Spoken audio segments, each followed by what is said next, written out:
We've taken a look at M-Rated GBA games on this channel, but what about T-Rated games? The Game Boy Advance was undoubtedly a kid-focused platform back in the day, and you'd have to scroll pretty far down a best-selling list to find the highest-selling T-Rated game on the system. Nevertheless, we have quite a few more games to sift through here when compared to the M-Rated games, with a wider spectrum of quality to take into consideration. Let's take a look at my 10 personal favorite teen-rated games on the GBA and find out if they're still worth playing today, while examining what qualities warrant each game's T rating. Number 10, Riviera: The Promised Land. There were tons of games that I considered that barely missed this mark, and I gave Riviera the nod here because of its unique approach to the RPG formula. This cult classic was originally released on the WonderSwan Color in 2002, during the time period where the GBA was firmly stomping out every other handheld competitor in the global market.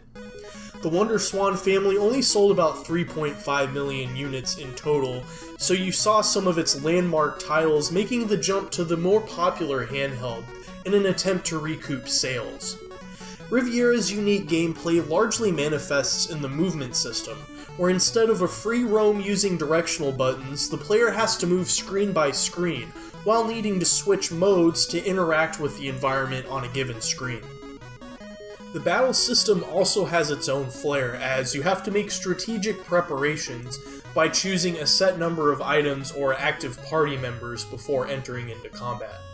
There are countless more nuances to the gameplay that make the barrier of entry seem pretty steep at first, but as you continue to play, you'll start to get the hang of it. The setting is based on its own interpretation of Norse mythology, and though that might seem intriguing, I personally found the story largely forgettable and average at best.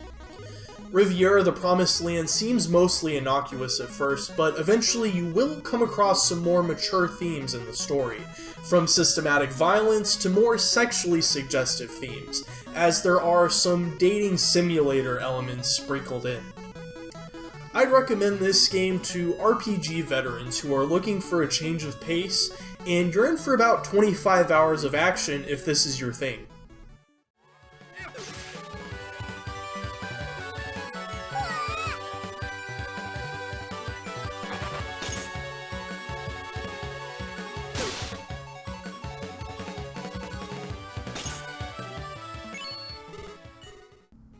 Number 9, Yagadra Union Will Never Fight Alone. Little did I know before starting my research for this video that this is actually a sequel to Riviera: The Promised Land in the overarching Department Heaven series. There really isn't much to indicate this outside of some cosmetic similarities, as instead of a slow-paced RPG, this time we have a strategy RPG fusion that plays more closely to Fire Emblem than its canonical predecessor.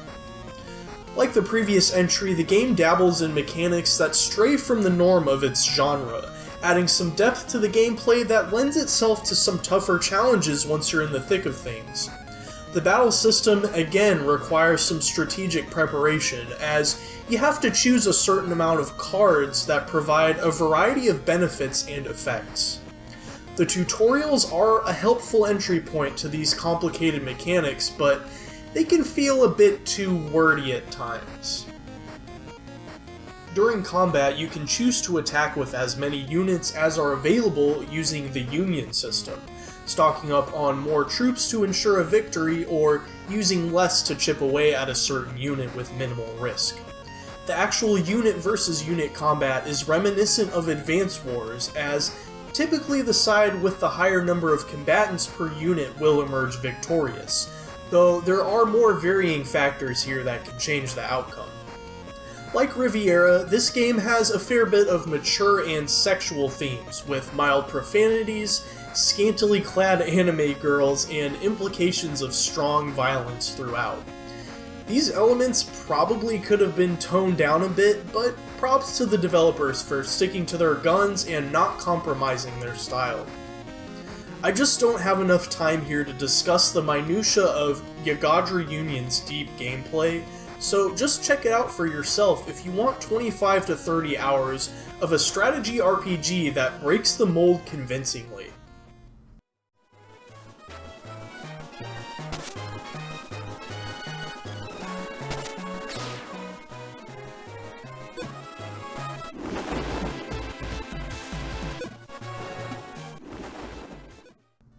Number 8. Wade Hickston's CounterPunch. This is truly the Punch-Out clone that we never knew we needed. The first thing you'll notice is the graphical style, resembling that of a Cartoon Network reject. The plot of the game mirrors this, with irreverent dialogue and zany characters everywhere you look. The distinct style also bleeds over into the gameplay with some truly hilarious and detailed animations for each fight. There's little barrier to the action, as the eponymous character Wade is dropped off at a boxing bar, while his car is being repaired by a philanthropic tow truck driver. A big burly fellow named Rocco McScrub takes offense to Wade's presence at the bar, and the first match begins. The boxing combat is obviously similar to Nintendo's Punch-Out, requiring some read and react tactics to dodge enemy punches and plant your own at just the right moment. The vibrant animations allow for the player to learn enemy patterns and adjust their style accordingly. Each fight will go round by round until one of the fighters can't return to the battle, and if you happen to get knocked down, you can mash buttons to regain your health for the next attempt. Wade Hickston's CounterPunch was rated T only for cartoon violence, and though that might seem kind of tame, I suppose it's probably a good idea not to encourage kids to punch each other in the face. It was originally released for $20, and you can still find it on sale online for around that ballpark.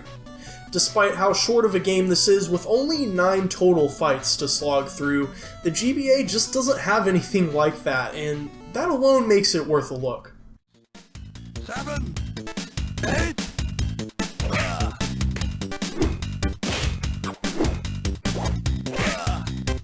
1, 2, 3, 4. Number 7. Doom.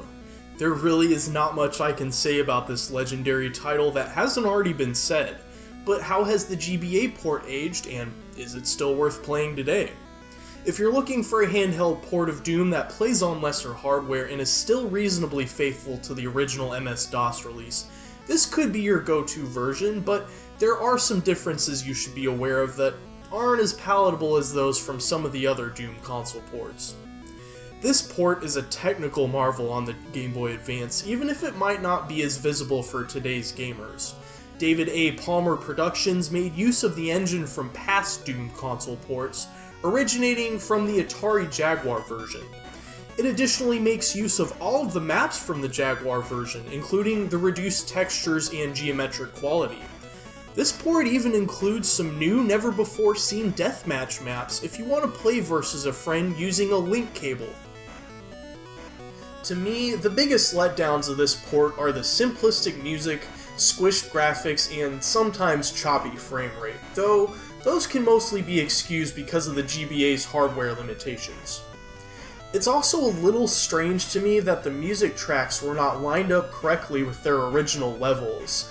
For example, playing Mission 1 with Mission 2's music made me do a double take on my first playthrough.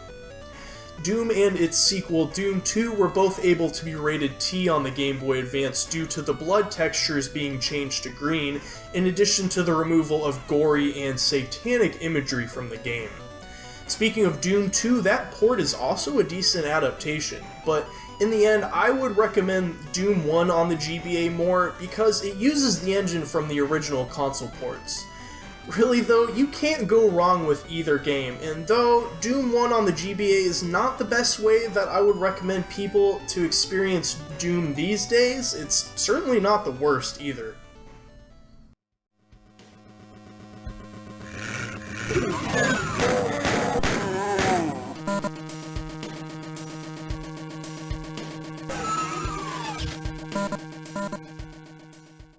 Number 6, Duke Nukem Advance.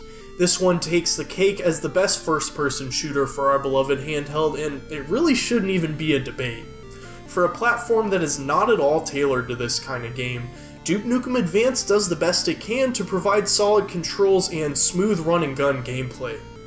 Instead of being a straight port of Duke Nukem 3D, Duke Nukem Advance has a completely original story with 19 total missions. Old-school FPS veterans will be right at home here, as your objectives are to kill as many enemies as possible and collect key cards to proceed further into each level. The story is as absurd and over the top as you would expect from Duke Nukem, but the T rating ensures that this game won't be quite as risque as the version of Duke that you might be more accustomed to. In my opinion, the biggest travesty of this release is the toned-down version of Duke. They completely nailed the gameplay for what a Duke Nukem FPS adaptation should be, but a big part of the charm for Duke Nukem 3D in particular was the one-liners and quips that were sprinkled in, giving the character a distinct personality. As I've discussed before, the GBA was definitely a kid-focused system with the marketing and overall game library, but acquiescing to a T rating here just makes it feel like the developers weren't able to decide what direction they wanted to go in thematically. As you would expect from a shooter, the T rating for Duke Nukem Advance was summed up with blood and violence, and you're in for plenty of both if you decide to pick up this card. You can find it for around $30 online, which to me is perfectly reasonable for one of the greatest FPS games on an underperforming console. Damn.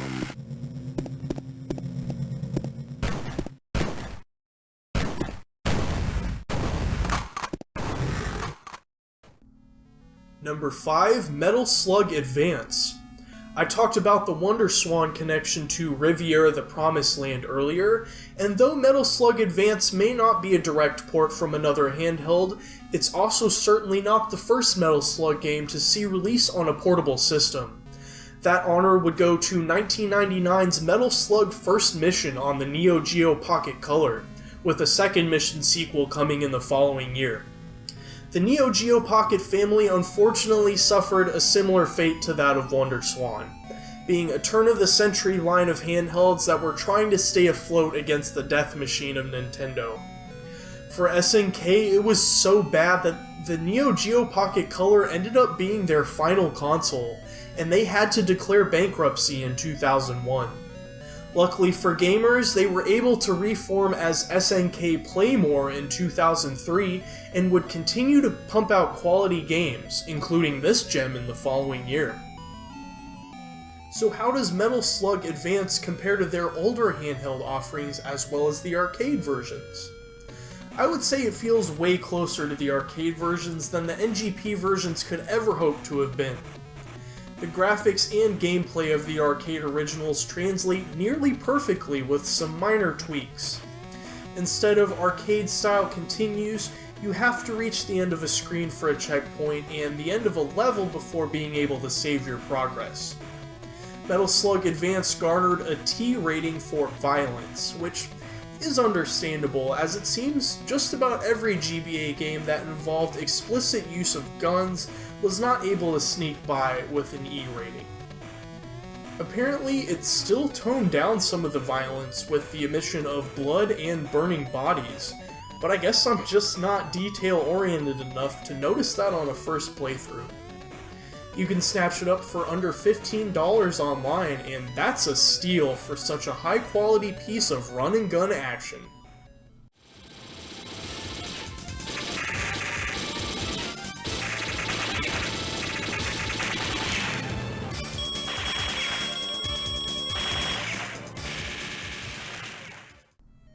Number 4, Street Fighter Alpha 3. Speaking of arcade ports, here's another late 90s standout that translated surprisingly well to the Game Boy Advance. You would think that the limited button layout of the GBA would cripple any 6-button fighting game adaptation, and despite the ability to customize controls and use simultaneous button presses as a single command, there is a definite unease to playing this game at first. If you can get past these unfortunate restrictions, this is otherwise a very solid and faithful port that adds up to one of the most cohesive fighting games on the system. What strikes me most about playing Street Fighter Alpha 3 on the GBA is the inclusion of 30 playable characters, with 3 additional characters included as well as the entire roster from previous console ports. I'm admittedly not the greatest fighting game player, as you can probably tell from my recorded gameplay, but I can appreciate being able to play as a wide variety of familiar characters, and I would have been stoked to own this cart in 2002. You can pick from arcade mode, 2-player versus mode through a link cable, as well as training mode if you need to beef up your skills. The only major content omissions seem to be missing stages from the arcade version, and that is such an impressive accomplishment for what the developers had to work with. The graphics are noticeably squished compared to the CPS2 arcade release. But again, not to sound like a broken record, but that's not unreasonable for a game that was intended to be played on a 3-inch screen. Just like any other game that involves punching people in the face, Street Fighter Alpha 3 on the GBA is rated T for violence. You can nab this game up for pretty cheap online, and though I wouldn't recommend it as the premier way to experience Street Fighter these days, I just can't help but admire how complete of an adaptation it is.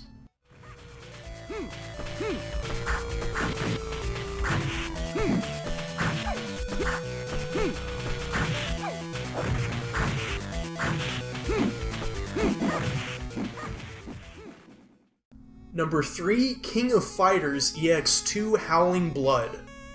We have our first sequel on this list, and it's one that I definitely feel strongly about.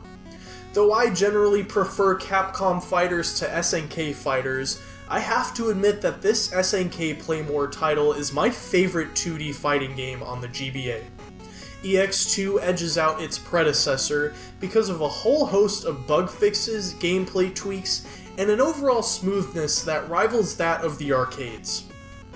If you're not familiar with the King of Fighters series, you start by picking a team of 3 characters, a la Marvel vs. Capcom 2. These characters are largely derived from some of their earlier arcade fighting games, so if you haven't played an SNK fighting game, you're probably not going to be familiar with them. 22 characters is still an impressive number for a GBA fighting game, and not far from the numbers of this release's arcade contemporaries. The beauty of this adaptation is how well the control scheme fits the GBA compared to other fighting games. Neo Geo games were designed with 4 buttons in mind, starting all the way back with the original MVS coin-op machines. As such, there was really no need to skirt on the controls with these GBA releases. All the button commands match what you would expect, though it would have been nice to have some of these as actual buttons as opposed to the L&R bumpers. Apparently, gritty SNK fighters punching each other in the face only merits a mild violence qualifier for its T rating, so where exactly do they draw the line when compared to Street Fighter? Anyways, if you're looking for a more obscure GBA fighting game to try out, skip right over the first in this series and go for King of Fighters EX2. Unfortunately, you can't find it for very cheap in cartridge form online, and it doesn't appear to be available on any eShop avenue, so good luck!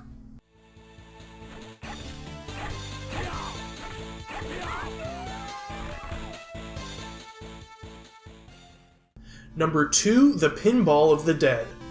Not only is this the only T-rated GBA pinball game, but I would venture to say it's my favorite pinball experience on the system. Considering how many pinball tie-in games that were released on the GBA, that is a bold claim to make.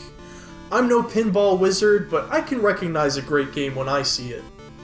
Instead of a kid-friendly game mascot, this game is based on House of the Dead, the series of light gun zombie shooters for the arcades that spun off into a handful of things, including a god-awful movie in 2003. Why they chose to release this T-rated spin-off on the GBA is beyond me, but hey, I'm not complaining. If you're some kind of pinball purist, you'll probably recognize that the physics aren't optimal, and I think it was clear that Sega was going for more of an arcade-style experience. You can choose 3 different tables with a total of 6 different boss fight subsections, so there is a decent amount of content here if you can get into the gameplay. Pinball of the Dead was rated T for animated blood and mild violence, and the developers probably had to change the blood to green and tone down the destruction to even be able to squeeze into that rating, in a similar move to other games like Doom. I'll have to do a video someday about all the GBA pinball games, but for now, you can take my word that this is one of the first that you should check out.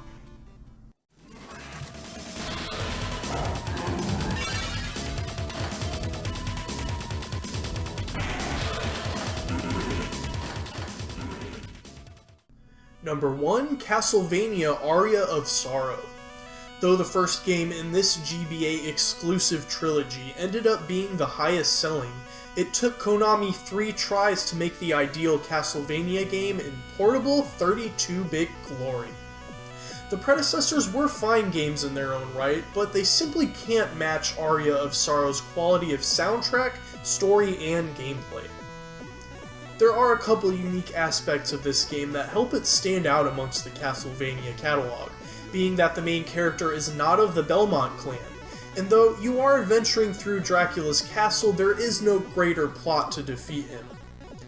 The GBA trilogy drew heavy inspiration from Castlevania's Symphony of the Night, the game that some would call one of the greatest ever, and one that helped kickstart the Metroidvania genre. This title falls in line with that trend, sporting a labyrinthine, openly explored map, with punishing enemies and bosses that force you to conform to the game's mechanics.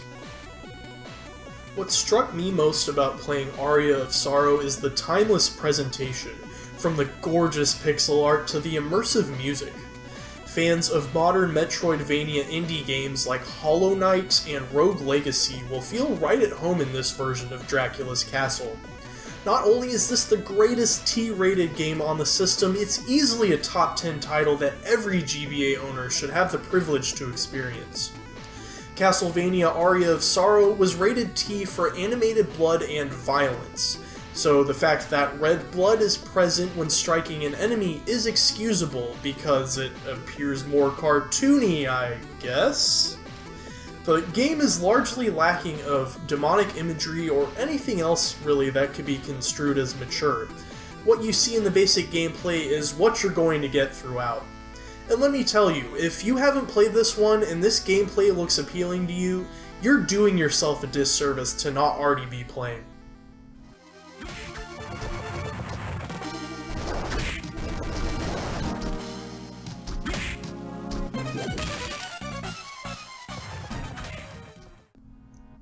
Hey, thanks for watching. I hope you enjoyed my list of T-rated GBA games.